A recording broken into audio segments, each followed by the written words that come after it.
আমাদের শরীরে অনেক ক্ষেত্রে কিন্তু ক্যালসিয়াম বেড়ে যেতে পারে এবং বেড়ে গেলে কী সিমটম দেখা যায় সেটা নিয়ে আজকে কিছু কথা বলব। প্রথমত যেটা হয় যে ক্যালসিয়াম যদি বেড়ে যায় তাহলে কিন্তু সাইকিয়াট্রিক প্রবলেম হতে পারে, ডিপ্রেশন হতে পারে। এটা মাথায় রাখতে হবে। এছাড়া যদি ক্যালসিয়াম বেড়ে যায় তাহলে আমাদের ইউরেটারে স্টোন হতে পারে বা কিডনিতে কিন্তু পাথর হওয়ার ঝুঁকি বেড়ে যায়। এটা আমরা জানি যে ক্যালসিয়াম বেড়ে গেলে রেনাল স্টোন হয় বা ইউরেটারে স্টোন হয়, এটা চান্স বাড়ে।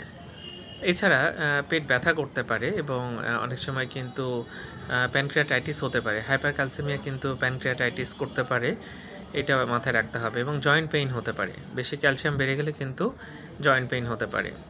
তো যাই হোক, এই জিনিসগুলো একটু মাথায় রাখতে হবে এবং শরীরে যদি কোনো ক্যান্সার থাকে তখন কিন্তু ক্যালসিয়াম বেড়ে যায়।